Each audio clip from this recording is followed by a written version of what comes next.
Hello, my audience, my newcomers, to the newcomers viewers on my channel. My name's Jake Allen Graham, and that's the name of my channel, Jake Allen Graham.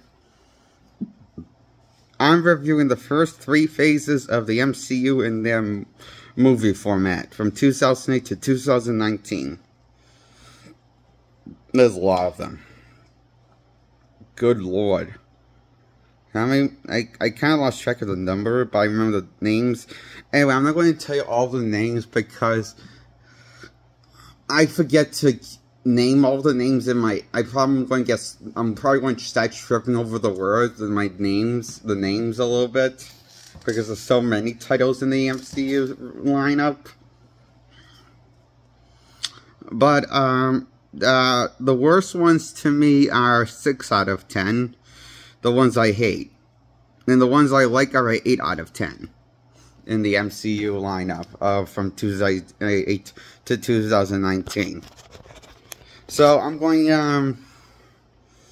not going through them individually. That would just take too long. So I'm going to go through them. I'm going to go tell you which are the 6 out of 10, which are the 8 out of 10, why I'm going one's the 6 out of 10 such a low rating. Because they all have something in common, the 6 out of 10s, and they're mediocre letdowns. And so I give Avengers, I'm going to start at the end. Spider-Man Far From Home, the sequel to Homecoming. I give that one I want to give that an 8 out of 10. And I give Avengers Endgame a 6 out of 10. Avengers Infinity War a 6 out of 10. Because they sucked. I did not like them. They were boring. And the jokes sucked in the movie. Because there was too many of them. Lame written ones with lame punchlines. Sure, it focused on some spectacles here and there. But most of it was stupid on top of stupid, witty humor. That's not witty or funny. But it's childish without the charm of being funny. It was like childish without being funny. The humor in this Infinity War saga and the Endgame movie.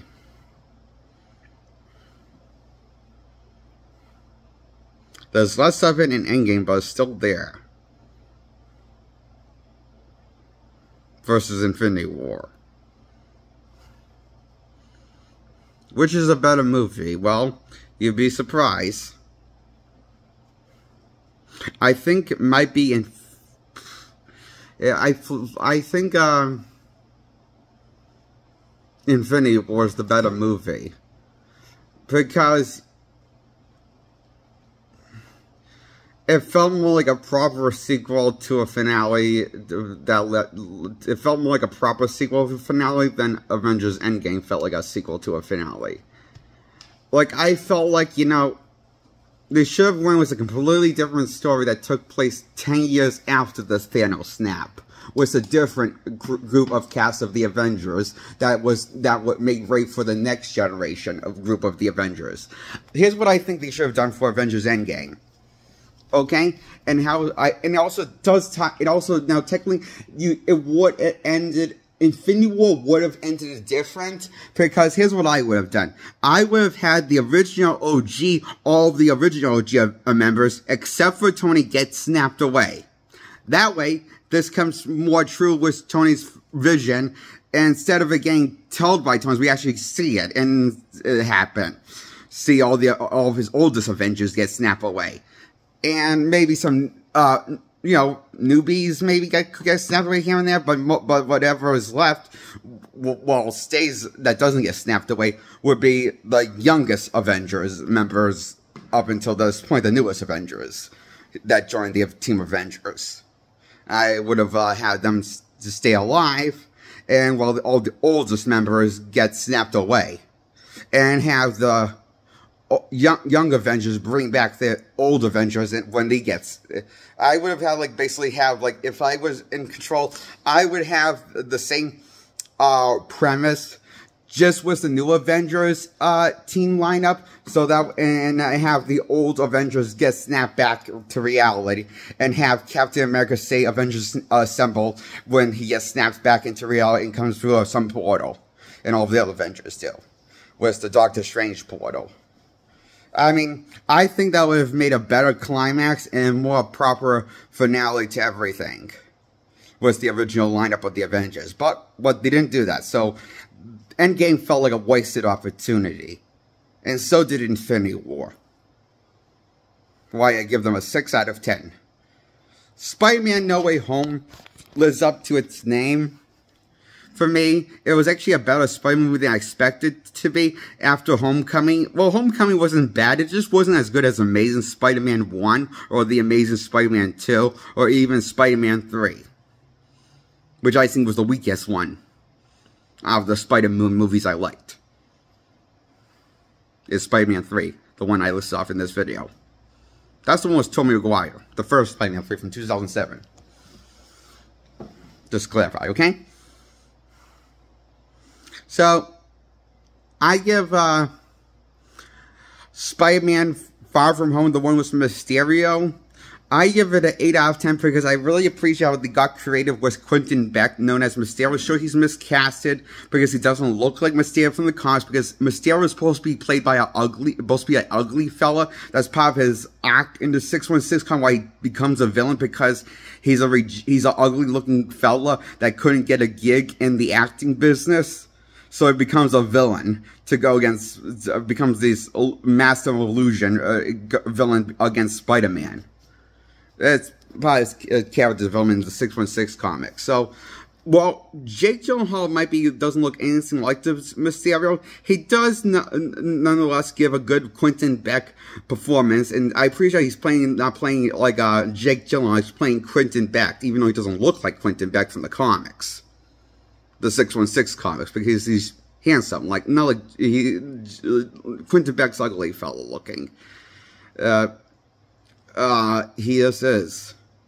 That was like the design they went for with 616 comics, and that's part of his development into becoming a villain. And so, you know why he could never make it as a regular time actor, because he's an ugly fella, so he becomes a villain.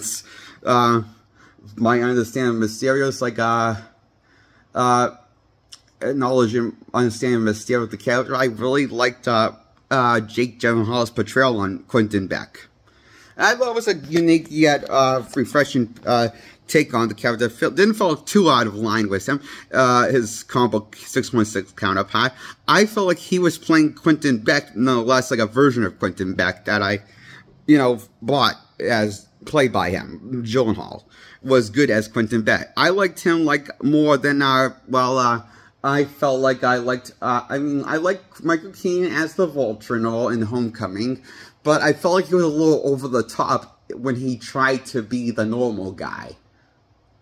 It got too comedic when he tried to play, when he was trying to play the normal dad. What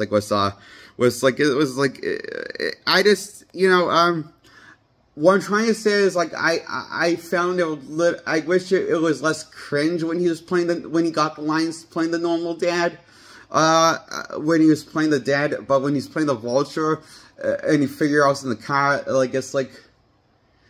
I didn't found that as creepy, so I found kind of a silly scene. How could his daughter not know that his dad's, how could his daughter not know that her dad is the Vulture when he's giving this evil, maniacal look when he says, "Good old Spider-Man"? That gives me creepy vibes. But how does the daughter not know that something's off with her dad? She's completely oblivious to it. I mean, not even when he does the line Spider-Man like a villain. Couldn't you tell that he's, maybe hiding something? I just thought it was kind of stupid. Because anyone would ever think that something's off with their dad when he delivers the line, "Good old Spider-Man." Like a sick pedophile, he's trying to snatch a candy from a kid. is what it comes across, that line, creepy line. But it just like, sounds obviously evil how he says it.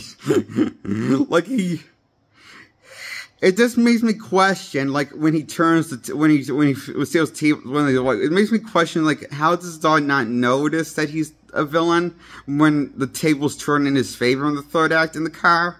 But when the tables turn in Mysterio's favor, he just has a beer party with his fellow friends that are in on it, that helped him pull the scheme to get the stock glasses from Spider-Man to become his friend and earn his trust. And I love how he delivers the line, was that so hard?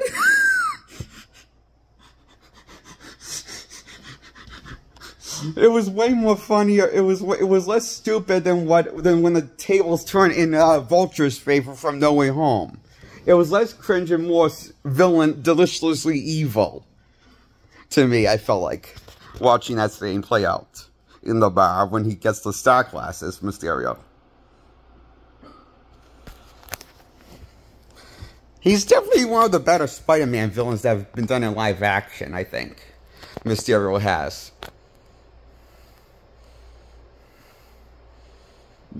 Played by Jake Gyllenhaal was a good Mysterio portrayal on Mysterio.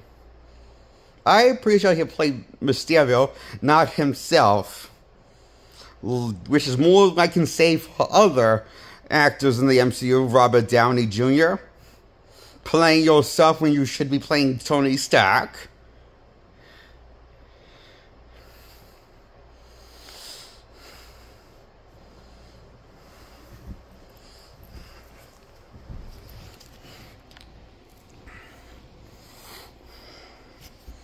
So, that's why I give Spider-Man No Way Home a 8 out of 10. Now I'm going to talk about the movies before Avengers Infinity Wars. The movie coming before Avengers Infinity War, like, is one of them is Thor Ragnarok and Black Panther. Both get a 6 out of 10. Or a 7 out of 10, I'm not sure. Did I say 6 out of 10 or 7 out of 10? What did I give Infinity War? A 6 out of 10, Dad? Okay, so Ragnarok, Thor Ragnarok, I give a 6 out of 10. Black Panther 2018, I give a 6 out of 10. That's the one with Charlie Baldwin. I hated them because they were just mediocre letdowns. They felt generic action. And I didn't appreciate how everyone, the actors, pretty much all the actor cast were playing themselves and not the characters from the comics. There's like war fest in it. It's like, the jokes don't always, some jokes are good. A lot of the jokes in the movies don't always hit home run. The CGI looks like shit, dated, placed in 2 effects. With Black Panther and Thor Ragnarok.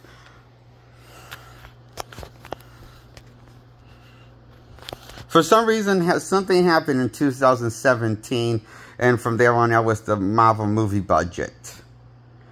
The Marvel movies continue to look like the rushed-out-looking visual products that didn't finish their visual effects polished up, but just released it without polishing the effects, like an idiot would.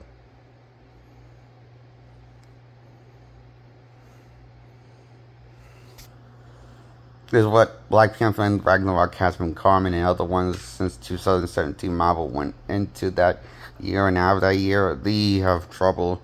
Sometimes you'll get a good-looking movie like the Spider-Man movie No Way Home. Yeah, good-looking, or like the Thunderbolts, or the first Avengers movie from 2012, or the Age of Ultron from 2012. No, wait, the sequel. I meant to say 2012 Avengers movie, or like Age of Ultron. Was nice looking but too often, since 2017 and beyond that, the visuals consistently look like crap. Like, unimaginable crap looking visually on the eye. But, sometimes you'll get, like, a good looking visual movies like the Thunderbolts.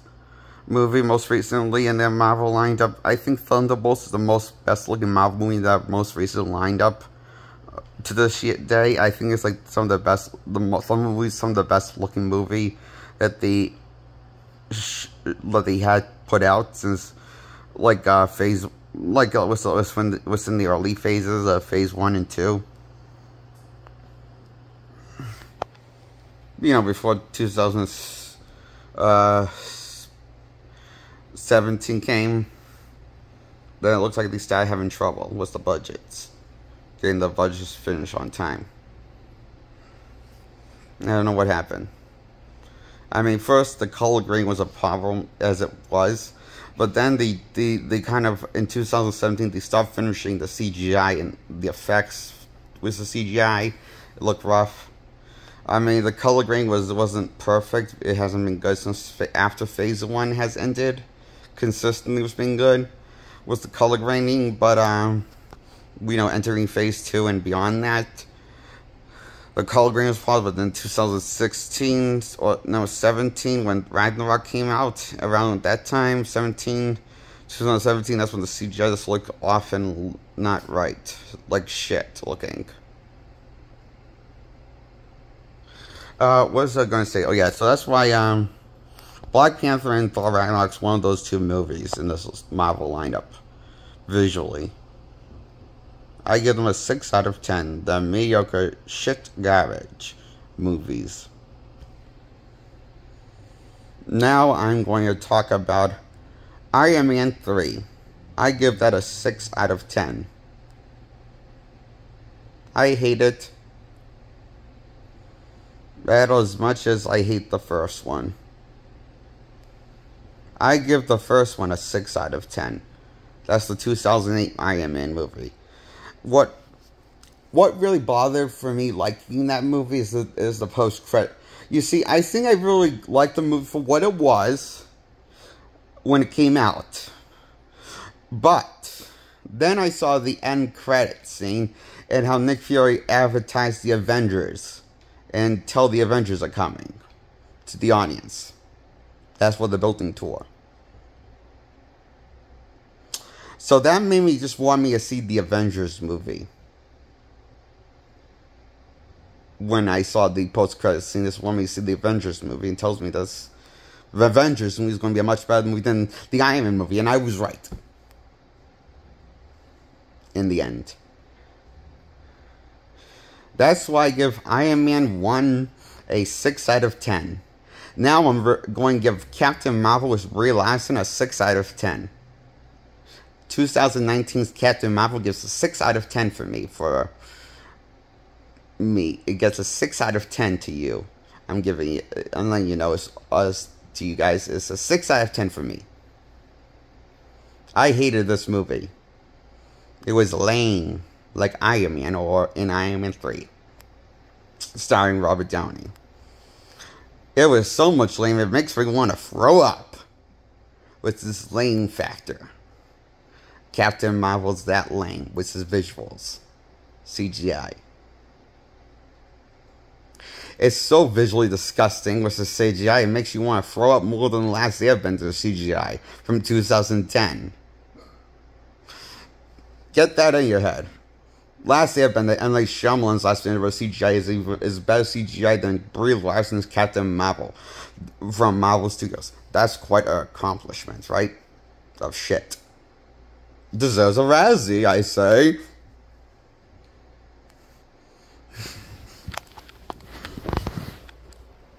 This universe might deserve a Razzie for the biggest, bloated, longest, dumbest universe of all time that never ends.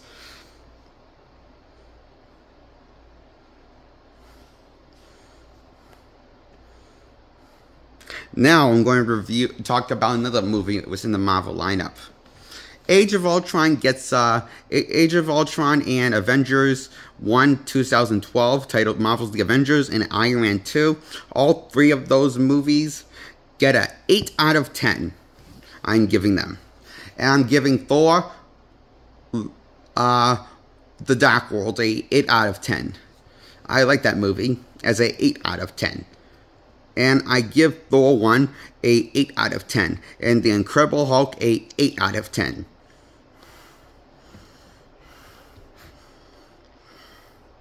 Age of Ultron a 8 out of 10. The first Avengers movie a 8 out of 10.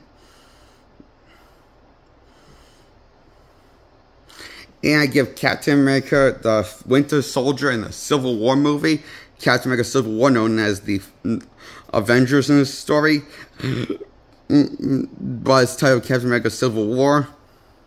I give both movies a 8 out of 10. The sequel to Captain America. And Captain America First Avenger gets a 8 out of 10.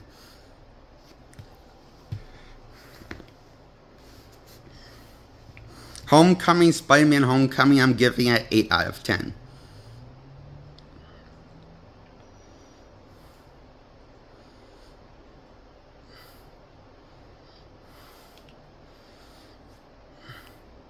How many can you, is there any titles from the first 3 phases I missed? Can you look up? I mean, I can't look up while we'll stop it, while we're still doing this, okay? Yeah, the first 3 phases of the Marvel Universe, okay? That's 2008 to 2019, okay?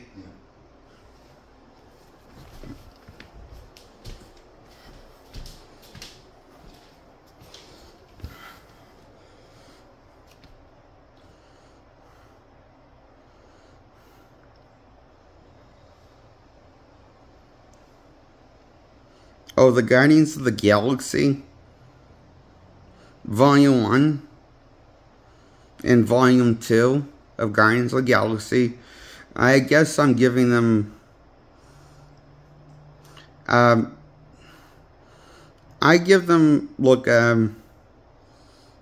out of 10 because they are the better Marvel movies in their line. Even though they're playing, obviously, the characters as parody versions of themselves.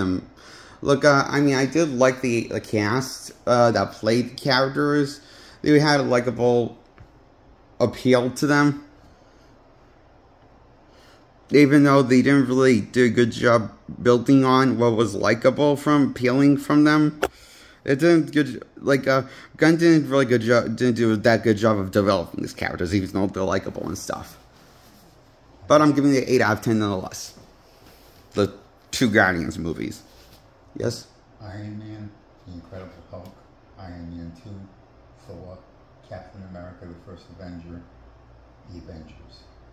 Phase 2, Iron Man 3, Thor, The Dark World, Captain America, Winter Soldier, Guardians of the Galaxy, Avengers, Age of Ultron, and Ant-Man. Phase 3, Captain America Civil War, Doctor Strange, Guardians of the Galaxy Volume 2, Spider-Man Homecoming, Thor Ragnarok, Black Panther, Avengers Infinity War, Ant-Man and the Wasp, Captain Marvel, Avengers Endgame, Spider-Man Far From Home. So only 3 I haven't ranked, okay?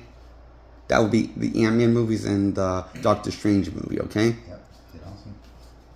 So Doctor Strange, I give Doctor Strange a, you know,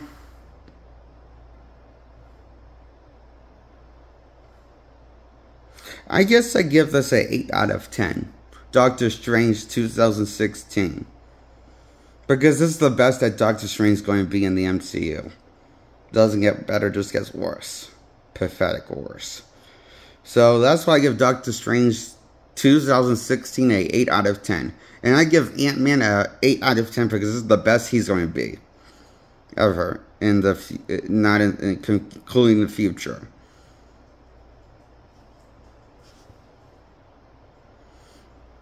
And I give Ant-Man and the Wasp Quantumania. I mean, Ant-Man the Wasp movie. The sequel to Ant-Man. The first sequel to Ant-Man. A 6 out of 10. I thought it kind of sucked. It has its moments, but overall, I'd rather not watch this again.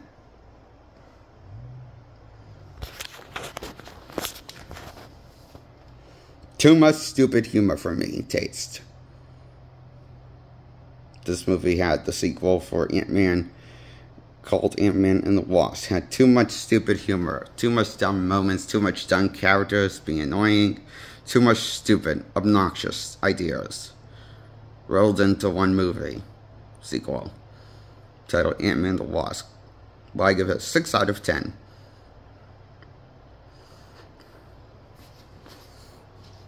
And that's my review on Marvel movies from the first 3 phases of the MCU, Marvel Studios 616 universe.